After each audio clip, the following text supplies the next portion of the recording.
এবারের মতো দ্বিতীয়বার আসা। এর আগেও একটা পত্রিকা প্রোগ্রামে এসেছিলাম, আজকেও আসলাম। পঙ্কজদা বলছিলেন যে আমাদের যেটা টাকা পড়ে আমরা কি এরকম আমাদের ডাকতে পারবো, পঙ্কজদা বলছিলেন। কিন্তু আমরা অনেক সম্মানিত বোধ করি, কারণ আপনারা সংবাদ কর্মী, আপনারা পথে প্রান্তরে বিভিন্ন জায়গায় ঘুরে বেড়ান, আমাদের অফিসে যান। আপনারা যখন আমাদেরকে ডাকেন, সত্যিকার অর্থে আমরা আপনাদেরকে সেই সামনে এসে সম্মানের জায়গাটা বুঝি এবং আমরা খুব ফিল করি যে আপনারা আমাদেরকে মনে রাখেন। এবং সাংবাদিকদের সাথে আমরা যারা পুলিশে কাজ করি বা বিভিন্ন প্রশাসনের বিভিন্ন জায়গায় কাজ করি বা সরকারের বিভিন্ন যন্ত্রে আমরা কাজ করি, আমাদের সাথে আপনার সার্বক্ষণিক যোগাযোগ থাকে। তো মানব যুগের পত্রিকার আজকে 27তম বর্ষপূর্তিতে আমরা যারা পত্রিকা পড়ি, আমার মনে হয় আমরা সবাই মানব যুগের পত্রিকাটা বিভিন্ন সময় আমরা পড়েছি। মানব যুগের পত্রিকার একটা বড় হলো হেডিংগুলো খুব বড় করে থাকে, যে লেখাগুলো খুব যা লিখে খুব বড় বড় করে লেখা করে থাকে, চোখে পড়ে সেটা। তো মানব জীবন সত্যিকার অর্থে মানুষের কথা বলে, মানুষের কথা বলবে। এবং মানব জীবন পত্রিকার আরেকটা ব্যাপার আছে, মানব জীবন পত্রিকার নাম যেমন আলোচনায় আসে, তেমন মানব জীবন পত্রিকার প্রধান সম্পাদক মতিউর রহমান চৌধুরীর নামও আলোচনায় আসে। এর মানে একজন ব্যক্তি, সেটা পত্রিকার সমাজ, পত্রিকার চেয়ে বড়, তার ব্যক্তিত্বের কারণে, তার সাংবাদিকতার কারণে, তার প্রজ্ঞার কারণে সেই মানব জীবন পত্রিকার মধ্যে মানব জীবন পত্রিকার প্রধান সম্পাদকের নামটা আমরা স্মরণ করি।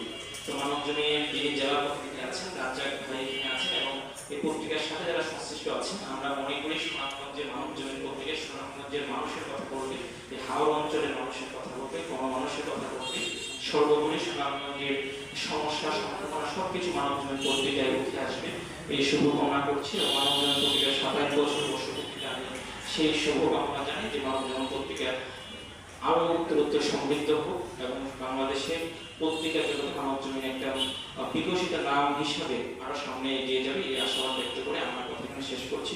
আর আমার ডানে বামে যারা আছেন খুব প্রিয় মানুষ, আমি খুব তাদের সান্নিধ্যে আসলে নিজে অনেক ভালো লাগে যে এই সাংবাদিকদের সাথে সার্বক্ষণিক আমাদের ফোনে কথা হয়, যদি একটা উৎসাহের সাথে দেখা হয়, তাদের পাশে দাঁড়িয়ে আমি নিজে খুব আনন্দিত বোধ করছি। আমি আবারও মানব জীবন পত্রিকার জেলা প্রতিনিধিকে ধন্যবাদ জানাচ্ছি আমাকে এখানে আমন্ত্রণ করার জন্য। সবাইকে শুভেচ্ছা।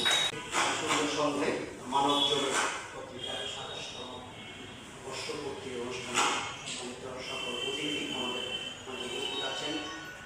অতিরিক্ত পরিষেবা তপস্বর ঘোষ, আমার বামদিকে সুনামগঞ্জ প্রেস ক্লাবের সভাপতি আমাদের কর্মস্থান থেকে আছেন মানব জগতের জেলা প্রতিনিধি অভিযাত্রা, এবং পাশে আমাদের ইত্তেফাকের প্রধান হোসেন সহ আমি অনেককে চিনি কিন্তু নাম বলতে পারছি না। আমার ডান পাশে আমাদের প্রথম রহমান সহ দেওয়ান ইলিয়াস প্রেস ক্লাবের সেক্রেটারি, সর্বসম্মানিত সদস্য, সবাইকে শুভেচ্ছা জানাচ্ছি। শুভ জন্মদিন মানব জন্মদিন। আমার 27 বছর আগে স্মৃতি কথা মনে পড়ছে, মানব জন্মদিন নিয়ে আমার একটা মজার বিষয় আছে। আমি তখন নটরডেম কলেজের স্টুডেন্ট, 1998 সাল। আমি থাকতাম হচ্ছে ফার্মগেটের পশ্চিম পূর্ব রাজাবাজারের একটা বাসাতে, ফ্ল্যাট মানে বেসে থাকতাম আমার বড় ভাইয়ের সাথে। তো সকালবেলা উঠে 8টাতে ক্লাস ধরতে যেতে হতো। ফেরার সময় একটা বাস ছিল নটরডেম কলেজের সামনে থেকে ফার্মগেট এসে নামায়। আমরা যখন নটরডেম কলেজ থেকে এই সেরাটন হোটেলের সামনে দিয়ে গর্বে বাজারে প্রবেশ করেছে, এবং গত 27 বছর ধরে আমি বলবো যে বাংলাদেশের পত্রিকা জগতে রাজত্ব করছে। পাশাপাশি সময়ে কিন্তু বাংলাদেশে আরও একটা পত্রিকা, সেটাও খুব প্রভাবশালী, প্রথম আলো পত্রিকাও কিন্তু 1998 সালেই প্রকাশিত হয়। তো যেহেতু ওই সময় আমরা প্রথম ঢাকাতে এসেছি, এই জিনিসগুলো আমাদের খুব আন্দোলিত করতো যে কোন জিনিসটা প্রথমে এক্সপ্রেস হচ্ছে, কি হচ্ছে না হচ্ছে, এই খবরগুলো রাখতাম। তো এই স্মৃতি আমার আজকে মনে পড়ছিল যে মানব জমিন দেখতে দেখতে 27টা বছর পার করে ফেলল। মানে আমরাও সেই কিশোর বয়স থেকে আস্তে আস্তে মানে যুবক পার হয়ে এখন মনে হচ্ছে যে পৌরোর দিকে এগিয়ে যাচ্ছি। তো মনে হচ্ছে সেদিন কলেজে ভর্তি হলাম, দেখতে গেলাম 27টা বছর পার হয়ে গেছে। তো আমার আসলে সত্যিকার অর্থে খুব ভালো লাগছে আজকের অনুভূতি।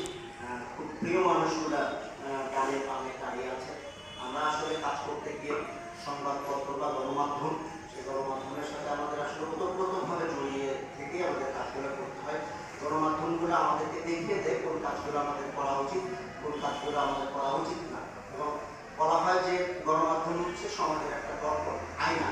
সেই আয়না যত পরিষ্কার হবে সমাজ কিন্তু তত পরিষ্কারভাবে দেখা যাবে। আমাদের মুখোশ ছবি আমরা কিন্তু সেই পরিষ্কার আয়নাতে দেখতে পাবো এবং নিজেদেরকে যদি কোনো সমস্যা তৈরি হয় বা নিজেদের কোনো ভুল ত্রুটি থাকে সেটা কিন্তু আমরা সংশোধন করে দিতে পারি। এই জন্যে আমাদের এই আয়নাটা, এই দর্পণটা কিন্তু পরিষ্কার হওয়া দরকার। আমি আমাদের সম্মানিত সদস্য যারা আছেন, আমাদের প্রিয় মানুষগুলো যারা আছেন, আমাদের সহকর্মী যারা আছেন, আমি তাদেরকে অনুরোধ করবো যে এই আয়নার জায়গাটাকে কিন্তু আপনাদেরকে সবসময় পরিষ্কার রাখতে হবে। এখানে কোনো ময়লা করতে দেওয়া যাবে না। সবসময় পজিটিভ জার্নালিজম যে কোনো দেশ, কাল, পাত্র সব জায়গাতেই একটা পুনর্নবন সৃষ্টি করে যে আমাদের দেশটা আসলে কোন দিকে যাবে। সেটা কিন্তু গণমাধ্যমের একটা শক্তিশালী ভূমিকা রয়েছে। সেই ভূমিকাটা যদি শক্তভাবে আমরা ধরে রাখতে পারি, আমরা যাতে কোনো ধরনের কোনো বায়াস না হই, আমরা যেন সাদাকে সাদা এবং কালোকে কালো বলার সাহসটা রাখতে পারি, তাহলে কিন্তু আমাদের এই যে চতুর্থ স্তম্ভ বলা হয় রাষ্ট্র পরিচালনার, যে তিনটা স্তম্ভের বাইরে চতুর্থ স্তম্ভ গণমাধ্যমকে বলা হয়, সেটা কিন্তু তার আপন মহিমায় সমুজ্জ্বল থাকবে। এখানে কোনো ধরনের কোনো রকম যদি কোনো অপরিষ্কার হয়ে যায় তখনই কিন্তু পুরো সিস্টেমটাকে নষ্ট করে ফেলবে। এই নেটওয়ার্কটাকে নষ্ট করার জন্য কিছু কিছু ছোট ছোট ছিদ্রই কিন্তু যথেষ্ট, সেই ছিদ্র আমাদেরকে হতে দেওয়া যাবে। আমি সবাইকে ধন্যবাদ জানাচ্ছি, আমাদেরকে এখানে নিমন্ত্রণ করেছেন, চমৎকার একটা পরিবেশে চমৎকার একটা অনুষ্ঠানে দাওয়াত করেছেন এবং আমি সত্যি খুব আনন্দিত। আমার এখানে আগেও একবার আসার কথা ছিল, যেদিন এই ভবনটা বা এই অফিস রুমটা যেদিন উদ্বোধন হয়, তো আমি আসলে সেদিন আসতে পারিনি। আমার কাছে সত্যি খারাপ লাগছে এবং পিঠা উৎসব ছিল সম্ভবত সেদিন। মজার বিষয় হচ্ছে, যেহেতু এটা পৌরসভার একটা জায়গা, সেখানে এত সুন্দর একটা প্রতিষ্ঠান গড়ে উঠেছে। তৎকালীন সময়ে আমি আবার পৌরসভার প্রশাসকের দায়িত্বে ছিলাম, তো সেদিন মিস করেছি। আমি আমার সভাপতি মহোদয়কে বলেছিলাম যে ওই দিন জেলা প্রশাসক স্যার ছিলেন, আমাদের পুলিশ সুপার মহোদয় ছিলেন, সবাই ছিলেন, যে উনি আমাকে বললেন যে আপনি তো এখানে অতিথি ছিলেন। আমি বললাম যে আচ্ছা ঠিক আছে, অতিথি হয়ে যেতে পারেন, একদিন আপনি আপনার প্রধান অতিথি হিসাবে যাবো। এই সুযোগটা আজকে হলো। আমি আপনাদেরকে আবারও ধন্যবাদ জানাচ্ছি।